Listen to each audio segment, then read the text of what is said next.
Is it possible to get every question correct in a polygraph or an eye detect test and still fail? Can you get all the questions right and still not pass the test? Stay tuned. Let's find out.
Welcome back to Mid-Valley Polygraph. I'm the owner, Dennis Cates.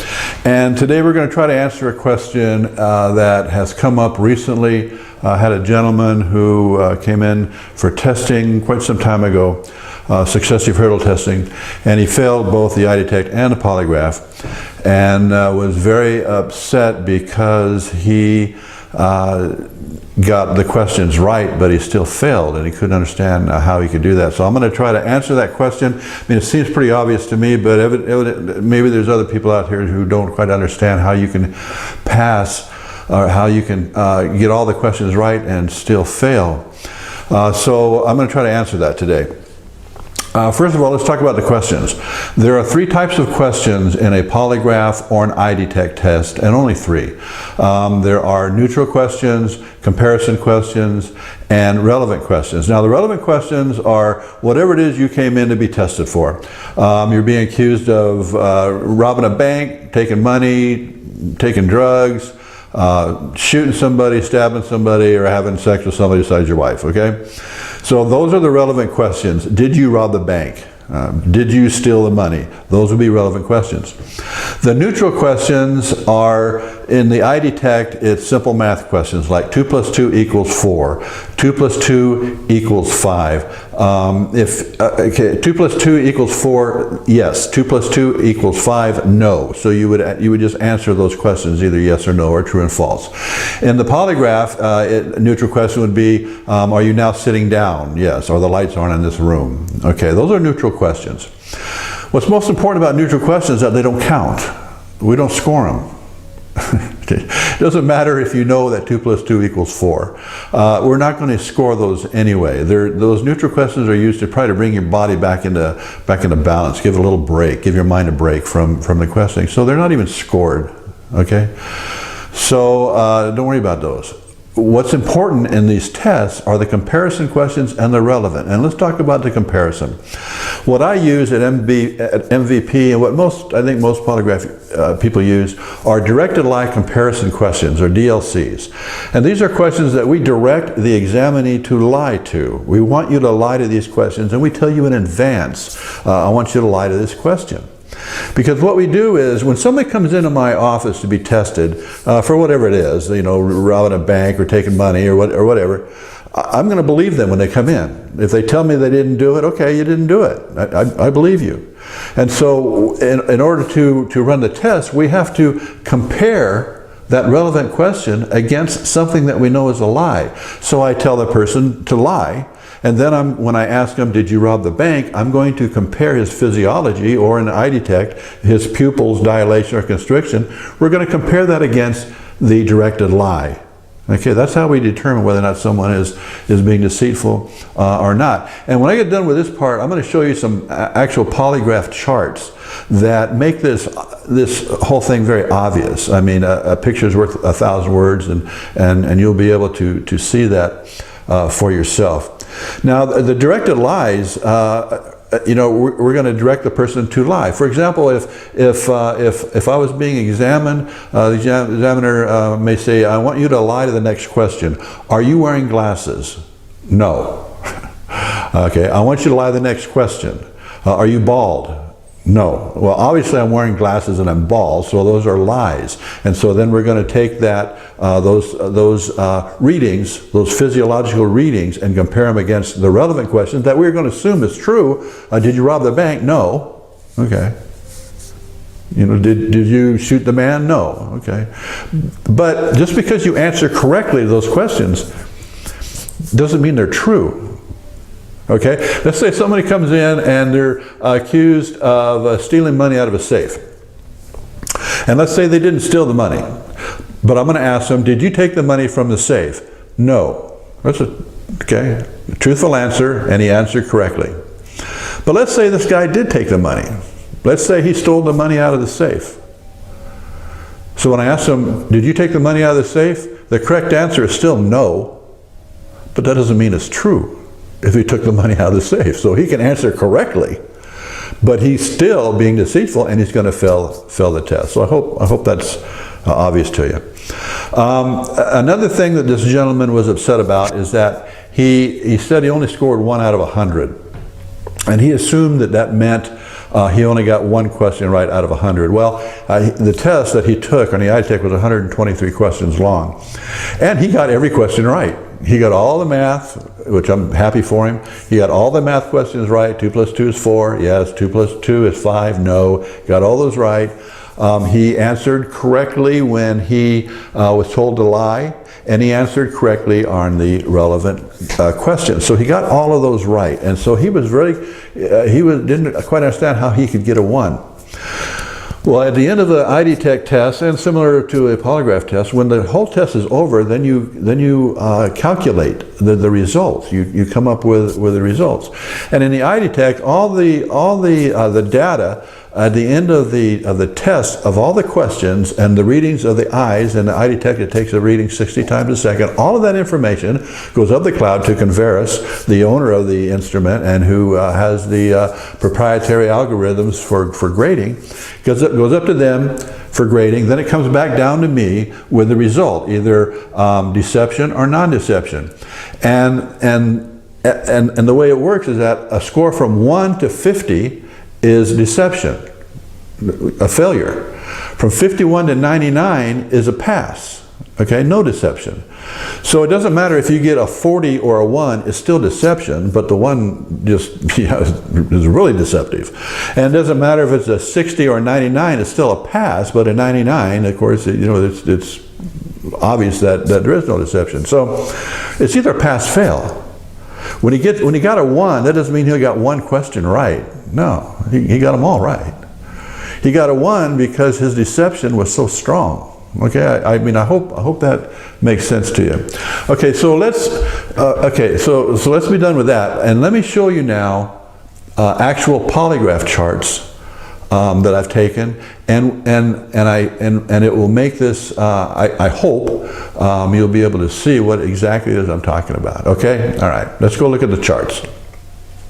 Okay, what I have here is 3 polygraph charts that I want to show you. The first 2 are from volunteers that I have had come into my office and to volunteer to take a polygraph test. And what I do is I do a theft scenario, and what that is, I put a $20 bill in my cabinet. I turn my back and I tell them to open the cabinet door. And they have 1 or 2 things they can do. They can either take the $20 bill, put it in their pocket, and not tell me or tell anybody else, or they can leave the $20 in the cabinet and close the door. I have no idea what it is that they've done. And then what we're going to do is we're going to do a polygraph test and see if I can determine what it is that they did, whether or not they took the money or not. And of course, they're told that if they did take the money and we take the polygraph test, when I ask them, "Did you take the money from the cabinet?" they're to lie and to say no. Okay, so let's do this. Let's do this first test, and I'm going to show you what it is that I see on a polygraph test.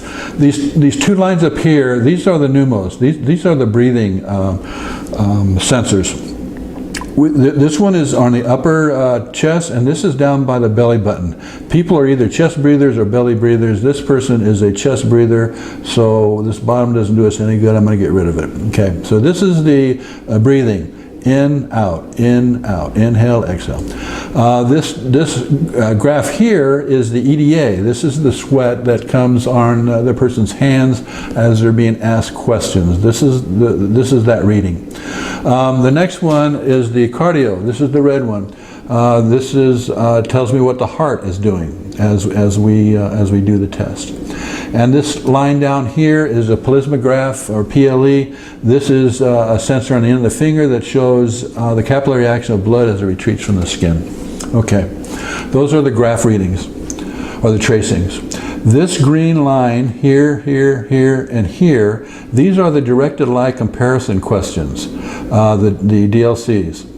This line in the middle, the red or the orange line, these are the relevant questions. And in this case, it's did you take the money from the cabinet? Did you take the $20 from the cabinet? Do you know who took the $20 from the cabinet? So the relevant questions are bracketed by 2 directed lie questions, okay? And the way we score these is that we're going to take all these readings for the relevant, and we're going to compare them against this directed lie and this directed lie. And I'll show you how we do that. Let me play this so you'll see what it looks like for me when I'm doing or giving the test. Yeah, okay, it's coming into view now. Okay, you can see the pneumos, you can see the EDA here, the cardio, and the PLE. This is the beginning of the test. We're going to ask a neutral question here in a minute, and there's neutral questions in polygraph just like there are to IDTech. On IDTech, it's 2 + 2 = 4, yes. 2 + 2 = 5, no. Here in the polygraph, it's are you now sitting down? Yes. Are the lights on? Yes. Then we're going to ask what's known as a sacrificial relevant question, which is not scored. It's just give the person the opportunity, or not even the opportunity, it just introduces them to what's going on in the polygraph chair. This question would be similar to, are you going to tell me the truth about taking the money from the cabinet? And now, after the sacrificial relevant, now we're going to come up with the first directed lie comparison question. Okay, the beginning of the green line, that's when I introduce the question. The end of the green line is when the question is over, and this black vertical line to the right, that is when the person is actually responding. So I'm given the question's over, and here is when the person is going to respond. Okay? Now the next one is the relevant question. Did you take the money from the cabinet? Okay, you can see graph there. And then there's going to be another comparison question coming up.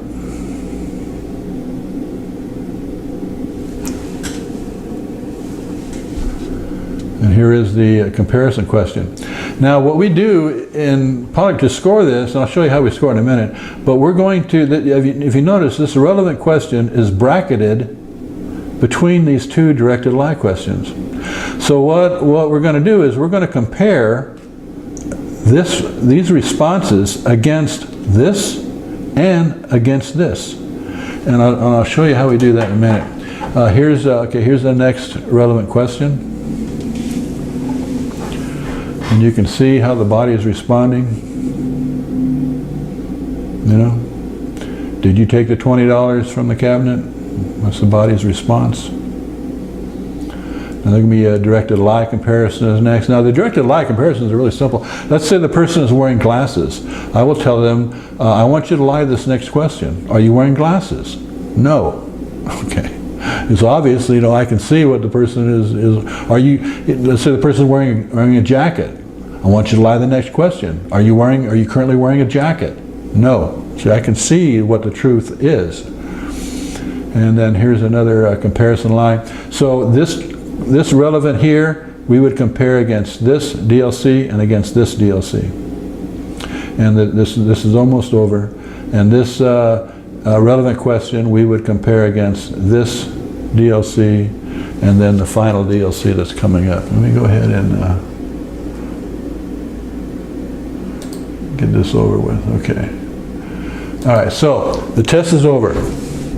This is how it looks. Now, to score this, I use ESS scoring, which is empirical scoring system, ESS. And it's real simple. Bigger is better. You get 1 point for the pneumos, you get 2 points for the EDA, you get 1 point for the cardio, and 1 point for the PLE. And the way it works is that if you score higher in the directed lie, it's a plus point. If you score higher here, it's a negative point, okay? For example, okay, let's go to this first question. I can see that this is higher than this, okay? Okay, so the point is going to go to this directed lie, and that's going to be a +2. Okay, let's go down to the cardio. As you can see, this comes down, so that's not into play. This one comes up a little past a 1 on the graph there, and it is not as high here. So I'm going to give this to the relevant, which is a negative. So now we're at a -1. Okay, -1 there. So we had a +2 here because this is bigger, a -1 here, and now the PLEs are tough on this particular person. They're tough for me to see. So I'm going to use a computer to help me out here. And we got 28 on this one, 22 on this one, and 20 on this one. So this one right here is going to get the point. Okay, so we've got a +2, a -1, and a +1. Okay, so those two cancel each other. So we've got a +2 on that particular question. All right, let's go to the next one. Obviously, this one's higher than this and this. So again, +2. And let's look at the cardio again, coming down. This is actually coming up, this is coming down. So, I mean, you can see that's a 1, and this is coming down, as is that one. So this is going to be, this is the same as the other one. I'm going to give this to here. So we've got a -1 here. And then I'm going to have the computer help me on that one. And we've got a 20, a 26, and a 37. So the point's going to go to this directed lie comparison. So another, just like the other question, a +1. So they cancel each other out, so we have another +2. Now we're coming to the last one. Obviously this is larger, okay, +2. And the cardio, this comes up a little bit. This is pretty much flatline, but look at this one, boom. So we've got a nice one there. So that's going to be a +1. And then here, and then on the, I can see this one. Look how that's screwed down there. So that's easy to read too. That's a +1 as well. So that's a +4. So in these three questions, we've got a +2, +2, a +4. This is indicative of a person who is telling the truth, okay? Because they're all, the scoring is all plus, there's nothing in the negative. And you can see that there is more activity, there's higher readings on the directed lie than there is on the relevant. So this person, there's no prejudicial statements on the relevant questions. Okay, so this is indicative of someone who's telling the truth. All right, let's go to another one here. Okay, same scenario. Did you take the money out of the cabinet? Well, from the very beginning, we can see that this is higher than here and here. Okay, higher. So now we're at a -2. Let's go down to the cardio. Pretty much flat line, coming down, but look, we're coming up. So that's a -1. PLE is almost non-existent in this particular person. Okay, non-existent. So we're not. That's a 0. So we got a -3 on this first question. How about the next one? Look, boom, higher than this, higher than this. Let's look at the cardio again, coming down, coming up. So another -1. -2, -1. And again, this down here, this PLE, doesn't do us any good. Okay, so now we're at -3 on that one. Okay, finally, the last question. Look at this one. Boom, way up there. Way up there. So we're going to give a -2. And the same thing on the cardio. We're coming up again, coming down, -1 again, -3. This person got -3 all the way across. 3, 6, -9 on this chart here. This is indicative of someone who is not telling the truth. And sure enough, this person had the $20 in their pants pocket. You can see that there is more. The answers to the relevant questions are higher. There's more jeopardy than there are in these questions here, and that is indicative of someone who is not being honest. Someone is, being deceitful and showing deception. Okay, it was back in November of 2018. Came in for a infidelity test, actually a successive hurdle test. Failed the eye detect, and now he's taking a polygraph. And he had told me, he admitted to having affairs on his wife, okay. But he said he reconciled all that. Well, lately she was suspecting him of cheating again. And during the interview, he tells me a few weeks before the test, he admitted to her that, yes, he had recently done that. He said that he did that to keep her from, to basically keep her quiet, to shut her up. Okay, I did it, so leave me alone. Well, it didn't work. Now she's more upset than ever, and so then he recants his story. Okay, I was just lying to you about having the affair. Well, why he did, why he would do what he did, I don't know. But this is his polygraph, and let's go over it together. The first question, and I'm not going to say the exact question because it'll help determine what the person's name is. But one of the questions was, have you had sex with anybody but your wife since 2010? And then the other one was, did you have sex with, and I knew the person's name that his wife suspected him, so did you have sex with X? And so these are his responses. The first relevant question, no brainer, okay? Boom, way up there. Way up there. Let's look at his cardio. Now his cardio on the first comparison is not bad. What is it? It's a little over 1.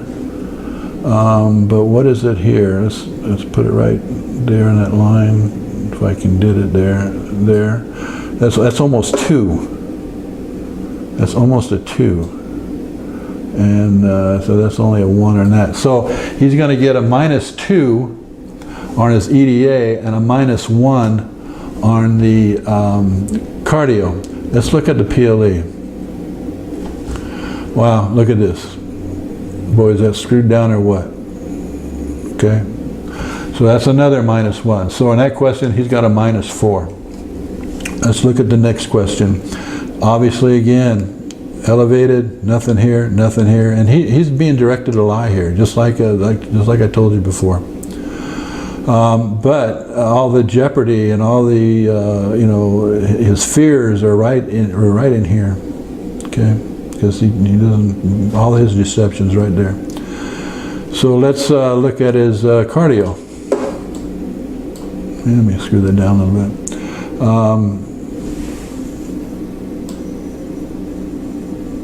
Okay, he's got a full 1 there, so he may close. Well, I'm going to give him the benefit of the doubt of this. I'm going to give it to a +1 there. So he's got a -2. I'm going to give him a +1. Let's look at his PLE. Okay, here it is again. I think it's all screwed down. -1. So the +1 of the cardio offsets the -1 of the PLE, but he still has a -2 up here. Okay, so his score there is a -2. So he's got a -4 and a -2 going into this thing. If you notice, I'm not scoring the numos, and there's a reason for that. I mean, I will if it's close.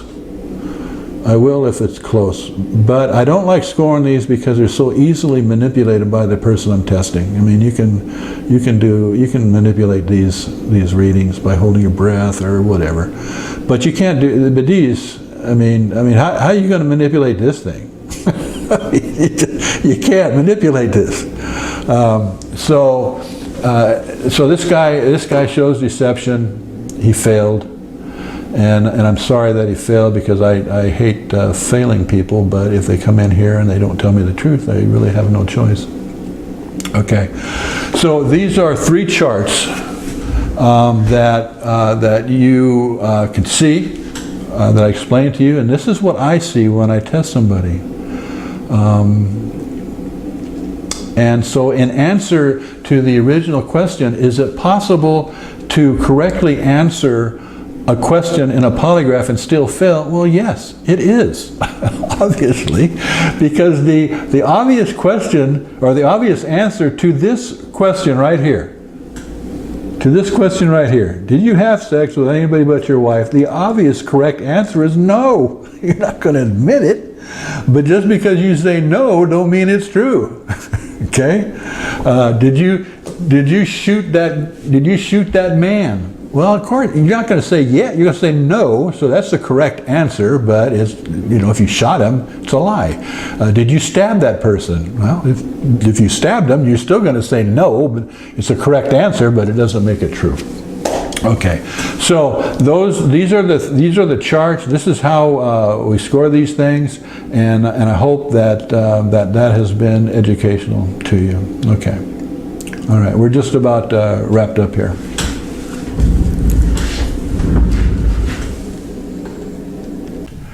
Okay, I hope that this has been informative. I hope that you now understand how it is possible to take a polygraph test or an eye detect test to get all the questions right and still fail.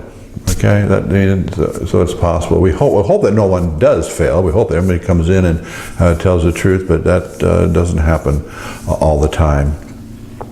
What I always do, though, when people come in and they fail the test, I always suggest that they get a second opinion. I encourage that. It doesn't hurt my feelings to go have another examiner test them. It doesn't, that's great. I hope they do. I also caution them not to make life-changing decisions based solely on a polygraph or an eye detect test. Nothing in life is 100%, and these tests aren't 100% accurate, but neither is any other medical test that you take, and I've explained that in other videos. So don't make life-changing decisions based solely on the polygraph. If there's other things going on that are obvious that there's a problem, and you want more clarification, and you think a polygraph test will work, then fine, great, go for it. But don't put all your eggs in one basket when it comes to these tests. Okay. This has been a long video. It's the longest one I've done so far, but I had to answer these. Questions from this gentleman. He's made a long diatribe about how he was mistreated at MVP and how flawed the tests are, and so I thought that I had to answer them. And his diatribe was so long, there's no way I could have answered it by typing in a text message or something. So I hope this satisfies him. It probably won't, but hopefully it'll answer a question to somebody else. Okay, so that's it for right now. We at MVP really wish you the very best, to you and your family. All right.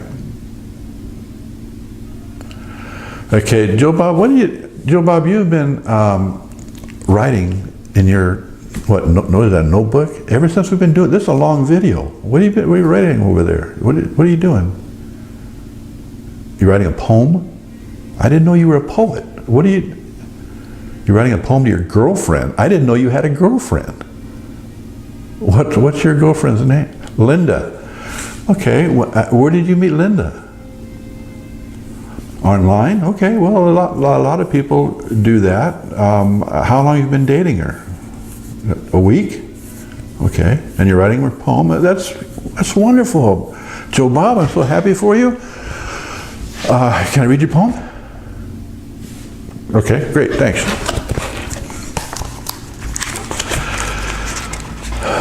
Okay,